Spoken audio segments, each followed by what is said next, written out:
I'm going to show you how to make $100,000 in 2025 with video editing. So my name's Jack Cole. I've made hundreds of thousands of dollars as a video editor over my career. I'm 26 now, and I started video production when I was about 10 years old. But I officially started my freelance career when I was 18. Then I started video production on top of that. I started shooting music videos, promo videos for businesses. I started shooting nightclubs. And eventually, I built myself up to working with some of the biggest artists in the entire world. Future, ASAP Ferg, Tyga. And I also scaled 2 agencies along the way. One when I was 22 years old, working for Web3 companies, branding their projects, and another very recently working for 7-figure entrepreneurs, helping them generate leads through organic content, and got some fantastic case studies like this. Hey, Sam Everett here. I'm the founder of Evolved Agents. Just want to give a quick shout out to Jack. Those guys are amazing. We've been working with them for about 30 days now. Within 30 days, I've already got 4 sales, and for my program, that's 20 grand. I've also built the largest subscription community for video editors in the entire world, looking to build a career called VP+. So I have a very interesting track record where I've not only built up a career myself in video production, but I've also coached hundreds of students to do the exact same and build their own income. So I've access to a lot of data, both myself and hundreds of winning case studies from my students inside VP+.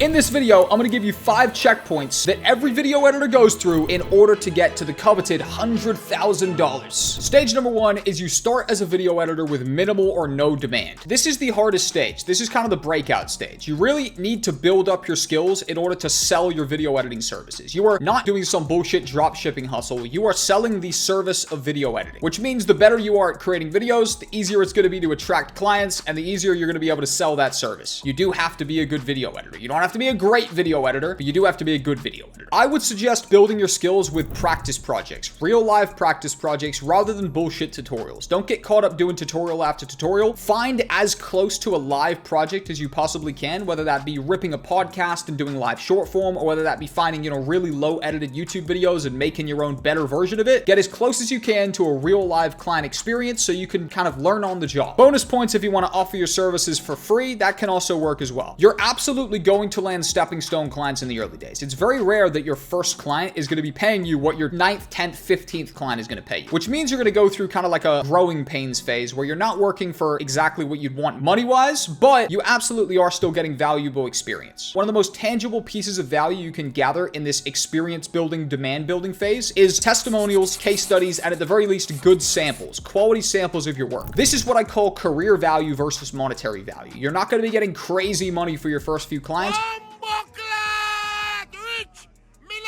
But if you can get a testimonial from them on video or a case study from a win, that is career value that will help you land the high-paying clients down the road. All right, real quick, I'm editing in an ad for a huge opportunity that's just popped up. This video is about making $100,000 this year as a video editor. This is a single opportunity which could make you that. By the way, yes, my Christmas tree is still up. Yes, I know that's bad luck. Please ignore that. Let me show you this. So, one of the biggest YouTubers in the world, ARAC, has dropped a editing competition, $1,000 for the top prize, and the opportunity to work at the ARAC HQ. I'm linking this down below. This is one opportunity that is a 6-figure value, would pay you very, very well. You do have to be in America and you do have to be over 18. But if you're in America and you're over 18, I would highly encourage getting involved in this editing competition for ARAC and potentially being his next editor. He's collabed with Mr. Beast, collabed with Logan Paul, 15 million subscribers, one of the biggest YouTubers in the world. There's a big opportunity on the table. So link down below for that editing competition. If you're in the States and you're over 18, I highly encourage you to get involved. This single opportunity could get you to your 6-figure mark this year alone. I'm going to leave it up to you. Back to the video. Stage number 2 is you're going to now mature as an editor. At this point, if you've done your job right, you've got some case studies, you've got some testimonials, or at the very least, you've got some high quality samples of real client projects that you've worked. So now you want to move away from stepping stone clients and you want to start commanding a legitimate rate. It still probably won't be what you're going to make down the road, and maybe not even what you're worth, but you're going to be making a little bit more now. A niche has probably begun to emerge now. You start off as kind of a generalist. Once you kind of get a little bit of momentum moving in a niche, whether it be ads, whether it be gaming, whether it be VSLs, whether it be insert niche here, you want to continue that momentum and you want to target other clients in that same niche because you're now more of an undeniable hire for that niche. You're not a generalist, you're almost a specialist focusing on one specific niche. I'm a big proponent in letting your niche emerge. It's what happened to me, but if you want to kind of be more strategic up front, you could pick a niche or 3 niches that you want to target and go after those from the jump. One of the major benefits of the kind of specializing phase is that if you've done a good job from one client in that niche, it's either going to lead to referrals, or at the very least, it's going to give you very tangible case studies and testimonials within that niche that's going to persuade other people in that niche to work with you as well. This is where the kind of client multiplication comes in. If you haven't watched my infinite money glitch, I suggest you add that to your playlist and you watch that next. We talk about that there, but continue watching this video. I'll autoplay that video after this one. The more case studies, social proof, and essentially testimonials and track record you have in a niche, the easier it is to get more clients in that niche. No brainer. At a certain point, you're going to reach the upper threshold of the amount of hours you can personally sell. Some people call editing a glorified 9-to-5. I think that's really talking down on it too much. Realistically, you are selling your time for money though. This isn't some crypto hustle where essentially you can invest in a token and it goes up 1,000,000,000%. Every single dollar you earn is attributed to an hour you sat at the desk just like this and put some work in. Editing absolutely is selling time for money. Eventually, you're going to run out of time. Now, at that point, when you've run out of hours to sell, you have two options. You can either increase your prices and basically double what your hours are worth, or you could start to outsource your work to other people and clone your day and essentially have 24 hours in a workday rather than 12. Increasing your prices still has a ceiling because eventually you're going to run out of the amount of money someone's willing to pay. No one's going to pay $1 million for your hour, which means increasing your prices isn't fully scalable. It's scalable in the short term, not in the long term, but outsourcing is infinitely scalable. You could absolutely build up a 6-figure-a-month video editing agency. So that's where we begin to outsource our work. Now, agency is a bad word. I say no to the agency word. It's the A word. Don't say it around me, I'm gonna get mad. The reason is because it's a scary thing that makes it sound bigger than it is. You can build up to an agency down the road, but to start off, you want to use the word outsourcing. You literally just need one video editor that's as good as you, if not better, in order to scale. If you've sold every hour you have available and you've tried doubling your prices and you doubled them again, and now no one else will pay the new price because you've doubled it so much, you have to outsource in order to increase your revenue. That starts with one single freelancer that's as good, if not better than you. This means that you've essentially cloned your day. Once you have one person who is as good, if not better than you, which means you're maintaining quality standards, and at the same time, they are as reliable and as punctual as you, which means they're not going to mess up your relationship with the client. At this point, you've essentially cloned yourself. You can now take on twice as many projects. You're not going to be getting paid a full 100% of that job, but if you could take 30% of the budget and give 70% to your homeboy over here who's actually helping you out, and at the same time you're helping them, it's a mutually beneficial situation. They need work, you have too much work. That sounds pretty good to me. And now you can scale up and take 30% and you're giving the 70% to them, and now you actually have a real business on your hands. You're moving away from a solopreneur, a freelancer, and into a video production business. That's how you get to 6 figures. That's how you get to a significant amount of money. I only got to 5-6 grand a month before I really couldn't take any more work. At that point, when I really moved into making 6 figures a year, it was when I built a team out. And by the way, I also started upskilling. I started adding more things to my package, websites, branding, and we'll talk about that shortly. Also, a word of advice, do not get cheap talent. You might hear me saying, oh, give 70% of the money away and take 30 and think, no way, Jack, I'm going to keep 90 and I'm going to give away 10. Getting cheap talent comes with a bunch of hidden costs. And the hidden costs are they're going to miss deadlines, the quality's not going to be as good as yours, and you're probably going to churn that client, which means 30% of a client you have is better than 0% of a client that churns because your cheap freelancer did a terrible job and missed a deadline. You're welcome to try it yourself, but I've tried to hire cheap and I regretted it every single time. Now we're moving in a fun direction. We can start expanding our offer. You can start building out a more in-depth package once you have a nice little team assembled. Also, you've got some case studies, you've got some testimonials, you've got some wins under your belt. It's not a risk to work with you anymore because you have a track record of success. The way I expanded my services is I moved in the direction of a full branding package for clients. I was not only doing all of their videos, but I was now building out their WordPress websites with the help of my dev. Shout out to you, Fahad. And I was building out all their graphics and branding as well. This built a much more in-depth package that was worth a ton more. Also, in future agencies, I would do script writing, we would do automation, we'd post the content for them, we'd do everything. So we start building a much more valuable package. And yes, that means we can charge not only monthly retainers for that, rather than just charging individual prices for an edit, but we can charge a lot more too, because it's more valuable, it's more substance there. Now, all the while, from step number 1 all the way to now, you should have been building your personal brand. The reason a strong personal brand will benefit you massively is because this is infinite exposure and infinite free marketing on top of any outreach activities you're doing. If you've been building an audience, documenting your journey, if you've been sharing the wins from your clients and building a personal brand, you now have essentially a marketing machine that you can deploy at bringing you inbound leads. That's people who DM you instead of you DMing them and ask to work with you. A personal brand simultaneously serves 2 different purposes. It also, on top of bringing you inbound leads, which is massive value, sets you up for future income potential, future sources of income. If you've been building your personal brand right, which by the way, hint, hint, is something we teach in Video Production Plus, and we help you blow up your own personal brand. More on that later. But if you've done this right, great. You have two different categories of audience following you now. You have potential prospects who want to work with you and who are being warmed up through your personal brand. And you have other editors and other individuals who are in the freelancing space following your journey and who are impressed with the result. They relate to you, they like you, they've spent a lot of time consuming your content, so on some level they've built a relationship with you, and you can launch a digital product and sell to them too. So absolutely everything I've talked about here can get you to 100,000 a year as a video editor, but it's not going to be easy. Everything I've talked about, I've laid it out in such a quick fashion that it's easy to think, oh, this is just an easy roadmap to success. Unfortunately, AI hasn't gotten powerful enough that it will do the work for you. So it's my piece of advice to you now to go through this video, take all your notes, and start to action this journey immediately. 2025 absolutely could be another slacker year where you just coast on by and don't get exactly what you wanted out of it, or it could be an absolute game changer for you. This roadmap that I've shared right here has not only worked for me, but it's worked for countless other students in my community, Video Production Plus, and that's my plug where I'm going to tell you, join VP Plus. It makes all of this a lot easier. But if you enjoyed that, Happy New Year, Merry Christmas, and that's the end of the video. I'm going to direct you to this one now. This is the infinite money glitch from video editing that I referenced earlier. I'm going to jump off your screen. That's going to play. Click it in 3, 2, 1. See you there.